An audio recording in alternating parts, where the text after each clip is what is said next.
চলুন শুরু করা যাক। তালিকার একদম ১ নম্বরে আছে অ্যাবেট, যার অর্থ কমা বা প্রশমিত হওয়া।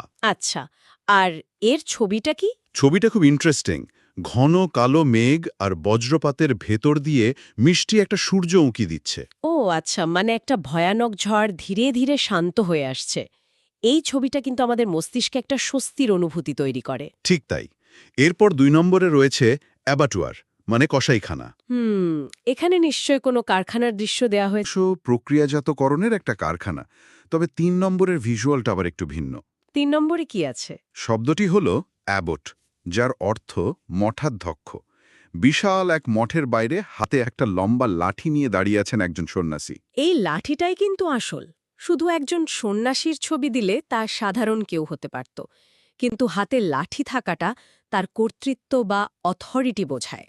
দারুণ পয়েন্ট। ৪ নম্বরে এসে আমরা দৈনন্দিন জীবনের একটা উদাহরণ পাই। শব্দটি হল অ্যাব্রিভিয়েশন, মানে সংক্ষেপণ। ছবিতে কি দেখানো হয়েছে? একটা নথিতে ডক্টর শব্দটির শেষের অক্ষরগুলো কেটে দিয়ে শুধু ডা লেখা হয়েছে। বেশ সাধারণ, কিন্তু খুব কার্যকরী। তবে আমার আসল খটকা লেগেছে ৫ আর ৬ নম্বরে এসে। কেন, কি সমস্যা সেখানে? ৫ নম্বরে আছে অ্যাবডিকেট, যার অর্থ ক্ষমতা ত্যাগ করা, আর এর পাশেই ৬ নম্বরে রয়েছে অ্যাবডিকেশন, যার বাংলা অর্থ সিংহাসন ত্যাগের কাজ। আচ্ছা।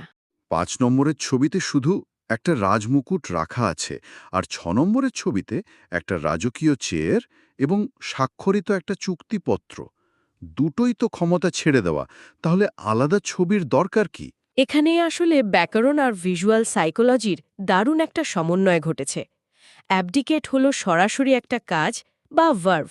হুম মুকুটটা কেউ মাথা থেকে নামিয়ে রাখছে, এটা সেই ত্যাগের মুহূর্তটিকে নির্দেশ করে। কিন্তু অ্যাবডিকেশন হলো একটা নাউন।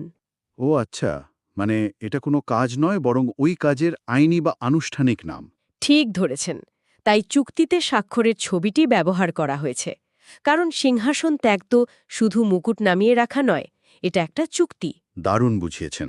এবার ৭ নম্বরে যাই। শব্দটি হল অ্যাবেরেশন, মানে বিপথগমন বা সাধারণ বিচ্যুতি। হুম, ছবিটা নিশ্চয়ই সাধারণ কোনো প্যাটার্ন ভাঙার মতো। একদম। একটা সোজা পথ হঠাৎ করে জেড আকৃতিতে বেঁকে গেছে। হ্যাঁ, আমাদের চোখ তো সোজা লাইনে অভ্যস্ত। হঠাৎ যখন সেটা জেড আকৃতি নেয়, মস্তিষ্কে একটা ধাক্কা লাগে। এটাই হলো অ্যাবেরেশন। এরপর ৮ নম্বরে আছে অ্যাবলিউশন, মানে অজু বা ধর্মীয় স্নান। কলের পানির নিচে হাত ধোয়ার একটা সাধারণ ছবি। আচ্ছা। ৯ নম্বরে রয়েছে অ্যাবনিগেট, অর্থাৎ নিজেকে কোনো কিছু থেকে বঞ্চিত করা বা প্রত্যাখ্যান করা। এখানে ছবিটা কি? একটা হাত টাকা এবং খাবারের থালাকে অত্যন্ত দৃঢ়তার সাথে দূরে ঠেলে দিচ্ছে। বাপরে, এটা শুধু ত্যাগ নয়, ইচ্ছাকৃতভাবে নিজেকে প্রলোভন থেকে সরিয়ে নেওয়া। ১০ নম্বর শব্দটিতে আবার জোর জুলুমের একটা ব্যাপার আছে। অ্যাবলিশ, মানে বিলোপ করা বা রদ করা। বাতিল লেখা একটা বইয়ের ওপর বিচারকের হাতুড়ি সজোরে আঘাত করছে। হুম। আচ্ছা, ১ নম্বরের অ্যাবেট মানেও প্রশমিত হওয়া বা কমে যাওয়া, আর অ্যাবলিশ মানেও শেষ হয়ে যাওয়া। আমি যদি বলি আমি আইনটাকে অ্যাবেট করলাম, সেটা কি ভুল হবে? পুরোপুরি ভুল হবে। অ্যাবেট হল প্রাকৃতিকভাবে কোনো কিছুর তীব্রতা কমে যাওয়া, যেমন ঝড়ের তীব্রতা কমে যাওয়া। কিন্তু অ্যাবলিশ হল কোনো আইন বা প্রথাকে জোরপূর্বক বাতিল করা। ও আচ্ছা, মানে হাতুড়ির আঘাতটা ওই জোরপূর্বক বিষয়টাই নিশ্চিত করছে। একদম। এই বাতিল বা শেষের ধারণা থেকে যদি আমরা উৎসের দিকে তাকাই, ১১ আর ১২ নম্বর শব্দ দুটো প্রাসঙ্গিক। কি আছে সেখানে? ১১ নম্বরে আছে অ্যাবরিজিনাল, যার অর্থ আদিবাসী সংক্রান্ত। ছবিতে উপজাতীয় চেহারার মতো খোদাই করা একটা প্রাচীন গাছ। আর ১২ নম্বরে? ১২ নম্বরে আছে অ্যাবরিজিনিস, মানে আদিবাসী মানুষ। এখানে হাতে বর্ষা নিয়ে দাঁড়িয়ে থাকা একদল মানুষের ছবি। হুম, একটা হলো বৈশিষ্ট্য, অন্যটা হলো মানুষ।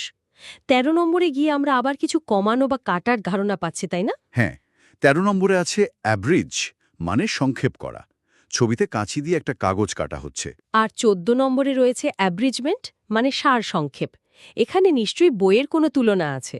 ঠিক ধরেছেন। বিশাল আকারের একটা কমপ্লিট ওয়ার্ক বইয়ের পাশে ছোট্ট একটা পোয়েট্রি বই। এখানে কিন্তু ৪ নম্বরের অ্যাব্রিভিয়েশনের সাথে একটা তুলনা করা যায়। সেটা কিভাবে? অ্যাব্রিভিয়েশন হলো ডক্টর থেকে ডা, মানে একটা শব্দকে ছোট করা। আর অ্যাব্রেজ হলো একটা পুরো বই বা লেখাকে কেটে ছোট করা। দারুণ।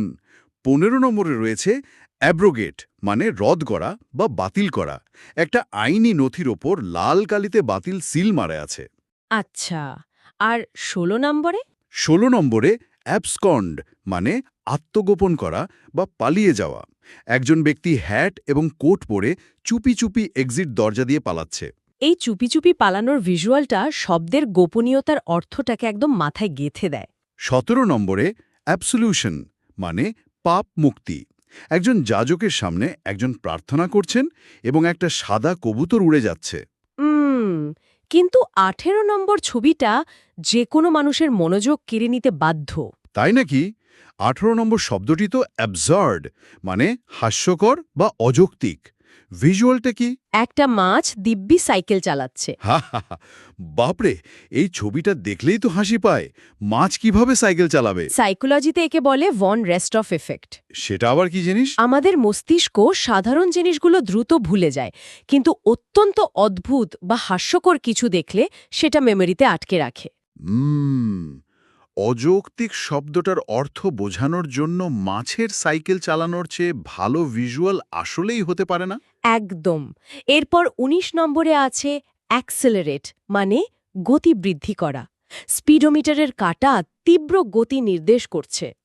আর ২০ নম্বরে অ্যাকোলেড প্রশংসা বা সম্মাননা। ছবি হিসেবে একটা ঝলমলের ট্রফি এবং মেডেল ব্যবহার করা হয়েছে। এই ট্রফির পজিটিভ ধারণা থেকে যদি একটু ডার্ক দিকে যাই, ২১ নম্বরে কি আছে? ২১ নম্বরে আছে অ্যাকমপ্লিশ, এর অর্থ দুষ্কর্মের সহযোগী। ছবিতে নিশ্চয় চোরের কোনো ব্যাপার আছে। হ্যাঁ, মুখে মুখোশ পরা দুজন চোর মিলে একটা সিন্দুক ভাঙার চেষ্টা করছে। পার্টনারশিপ তো ভালো কাজেও হয়, কিন্তু চোরের মুখোশটা নিশ্চিত করছে যে এটা শুধু অপরাধের সাথেই যুক্ত। ২২ নম্বরে অ্যাকর্ড মানে সামঞ্জস্যপূর্ণ হওয়া, একটা বেহালা এবং বাঁশির সুরেলা মেলবন্ধন। আর ২৩ নম্বরে? অ্যাকাউন্টেন্ট মানে হিসাবরক্ষক, ক্যালকুলেটর ও চার্ট নিয়ে পেশাদার একজন ব্যক্তির ছবি। আচ্ছা, ২৪ নম্বর ছবিটা আবার আমাদের সেন্সরি মেমোরি বা ইন্দ্রিয়গত স্মৃতিকে কাজে লাগায়। সেটা কিভাবে সম্ভব? শব্দটি হল অ্যাসারবিক, যার অর্থ কটু বা তিক্ত স্বভাব। আর ভিজুয়ালটা হলো একটা টক লেবু যার মুখটা রাগান্বিত এবং তা থেকে অ্যাসিড ছিটকে পড়ছে। ওরে বাবা, কেউ যখন খুব তিক্ত কথা বলে মনের অনুভূতিটা তো ওই টক লেবু খাওয়ার মতনই হয়। একদম।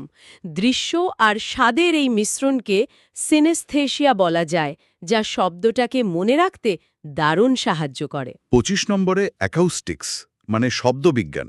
ছবিতে সাউন্ড ওয়েভ এবং স্পিকার রয়েছে। ২৬ নম্বরটা কি? অ্যাকুইট নির্দোষ ঘোষণা করা। একদিকে বিচারকের হাতুড়ি এবং অন্যদিকে হাত উঁচিয়ে উল্লাস করা একজন মুক্ত মানুষ। এই উল্লাসটা কিন্তু ১০ নম্বর শব্দের হাতুড়ির আঘাত থেকে একদম আলাদা। ঠিক। ২৭ নম্বরে অ্যাক্রোব্যাট মানে কসরতকারী। রিংয়ের ওপর শূন্যে ঝুলন্ত একজন জিমনাস্ট। এবার ২৮ নম্বরে আসা যাক। শব্দটি অ্যাক্রোনিম, আদ্যক্ষর শব্দ। একটা রকেটের গায়ে নাসা লেখা আছে। আচ্ছা, আমরা তো ৪ নম্বরে অ্যাব্রিভিয়েশন পড়লাম, আবার ১৩ নম্বরে অ্যাব্রিজ পড়লাম। তাহলে এই অ্যাক্রোনিম জিনিসটা আবার কি? নাসা তো একটা সংক্ষেপণই। সংক্ষেপণ ঠিকই, কিন্তু এর মেকানিজম আলাদা। সাধারণ অ্যাব্রিভিয়েশন যেমন FBI বা ডা, এগুলো আমরা আলাদা অক্ষরে পড়ি। কিন্তু অ্যাক্রোনিম হলো এমন সংক্ষেপণ যাকে একটা পূর্ণাঙ্গ নতুন শব্দের মতো উচ্চারণ করা যায়, যেমন নাসা। ও আচ্ছা, রকেটের ছবিটা মনে করিয়ে দেয় যে এটা শুধু কিছু অক্ষর নয়, নিজেই একটা স্বতন্ত্র শব্দ হয়ে উঠেছে। দারুণ। ২৯ নম্বরে কি আছে? অ্যাক্রোফোবিয়া, উচ্চতা ভীতি। অনেক উঁচু একটা বিল্ডিং থেকে নিচের দিকে তাকিয়ে একজন মানুষ রীতিমতো ঘামছেন। এই ঘামতে থাকা বা ভয়ের দৃশ্যটা আমাদের মস্তিষ্কের অ্যামিগডালাকে ট্রিগার করে, ফলে শব্দটার সাথে ইমোশনাল কানেকশন তৈরি হয়। ৩০ নম্বরে রয়েছে অ্যাক্ট মানে অভিনয় করা বা কাজ করা। থিয়েটারের মঞ্চের পর্দা এবং হাসি কান্নার দুটো নাটুকে মুখোশ। এই অভিনয় থেকে বেরিয়ে যদি আমরা বাস্তব জীবনের সিরিয়াস বিষয়ে ঢুকি, ৩১ নম্বরে পাবো অ্যাকশনেবল মানে মামলাযোগ্য, লিগ্যাল অ্যাকশন লেখা কাগজের উপর আইনি হাতুড়ি। ৩২ নম্বরে অ্যাক্টিভেট মানে সক্রিয় করা, একটা হাত ইলেকট্রিক সুইচ অন করছে। ৩৩ নম্বর শব্দটা কিন্তু খুব চমৎকার, অ্যাকিউমেন, যার অর্থ সূক্ষ্ম বিচার শক্তি, একটা মস্তিষ্কের সাথে কলম এবং জ্যামিতিক কম্পাস আঁকা। কম্পাস যেমন নিখুঁত মাপ দেয়, অ্যাকিউমেন বলতেও ঠিক সেরকম নিখুঁত চিন্তা শক্তি বোঝায়। 34 নম্বরের ছবিটা বেশ শকিং। অ্যাডিক্ট মানে আসক্ত ব্যক্তি। ছবিতে কি দেখানো হয়েছে? একজন মানুষকে ওষুধের বোতলের সাথে শিকল দিয়ে বাঁধা অবস্থায় দেখানো হয়েছে। বাপরে! আসক্তি যে মানুষের ইচ্ছাশক্তিকে পরাধীন করে দেয়, এটা তার এক অসামান্য রূপক। 35 নম্বরে অ্যাডিয়ার মেনে চলা বা আনুগত্য করা। একজন ব্যক্তি নিয়ম মেনে একটা আঁকাবাঁকা পথে খুব সতর্কতার সাথে হাঁটছেন। 36 নম্বরে বয়ঃসন্ধি বা অ্যাডোলেসেন্স নিয়ে কি ছবি আছে? শিশু থেকে পূর্ণাঙ্গ মানুষে পরিণত হওয়ার সিলুয়েট এবং পাশে একটা বর্ধমান গাছ। গাছটা ধীরে ধীরে বড় হওয়ার মাধ্যমে জীবনের এই পরিবর্তনের সময়কালটাকে দারুণভাবে তুলে ধরে। 37 নম্বরে রয়েছে অ্যাডোনিস, অপরূপ সুন্দর যুবক। এখানে ধ্রুপদী গ্রিক মার্বেল পাথরের একটা দারুণ মূর্তি দেওয়া হয়েছে। গ্রিক পুরাণে অ্যাডোনিস ছিলেন সৌন্দর্যের প্রতীক, তাই ওই ক্লাসিক্যাল আর্টের ব্যবহার। 38 নম্বরে অ্যাডোরেবল, পরম আদরণীয় বা মনোমুগ্ধকর। একটা ফুটফুটে শিশু পরম আদরে একটা কুকুরছানাকে জড়িয়ে ধরে আছে। এই ছবিটা দেখার সাথে সাথেই আমাদের মস্তিষ্কে অক্সিটোসিন রিলিজ হয়, যা মন ভালো করে দেয়। 39 নম্বরটা আবার এর ঠিক উল্টো, অ্যাডাল্ট্রেট মানে ভেজাল মেশানো। এক গ্লাস বিশুদ্ধ পানির ভেতর ড্রপার দিয়ে কালো রঙের ভেজাল তরল ফেলা হচ্ছে। এই কালো তরল পড়ার দৃশ্যটা আমাদের ভেতরে একটা অস্বস্তি তৈরি করে, তাই না? হ্যাঁ, আমরা প্রাকৃতিকভাবেই দূষিত পানি বা খাবারকে ভয় পাই। এই ভয়কে কাজে লাগিয়েই শব্দটা মেমোরিতে ঢুকিয়ে দেওয়া হয়েছে। 40 নম্বরে কি আছে? অ্যাডভেঞ্চারাস, দুঃসাহসী। সূর্যোদয়ের সময় পাহাড়ে চূড়ায় পিঠে ব্যাকপ্যাক নিয়ে দাঁড়িয়ে থাকা একজন পর্বতারোহী। এই পাহাড়ের চূড়া থেকে আমরা আমাদের তালিকার শেষ 10টি শব্দে প্রবেশ করছি। 41 নম্বরে অ্যাডভোকেট, সমর্থক বা উকিল। পোডিয়ামে দাঁড়িয়ে আত্মবিশ্বাসের সাথে বক্তব্যরত একজন নারী। 42 নম্বরে এরিয়াল, আকাশ সংক্রান্ত। আকাশে ভাসমান একটা রঙিন হট এয়ার বেলুন। 43 নম্বরে রয়েছে অ্যাস্থেটিক, নান্দনিক বা সৌন্দর্যবোধ সংক্রান্ত। এখানে নিশ্চয়ই চমৎকার সাজানো কোনো ছবি। একদম দারুণ সব শিল্পকর্ম দিয়ে পরিপাটি করে সাজানো একটা ঘর, যা চোখের জন্য খুব আরামদায়ক।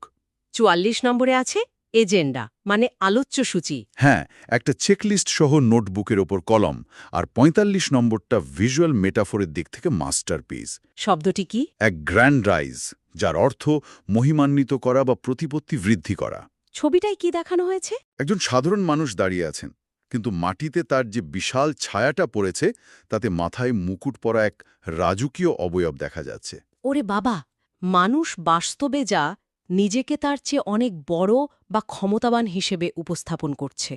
মানুষের অহংকারকে এর চেয়ে ভালোভাবে মনে হয় আঁকা যায় না। একদম। 46 নম্বরে অ্যাগ্রেসিভ, আক্রমণাত্মক।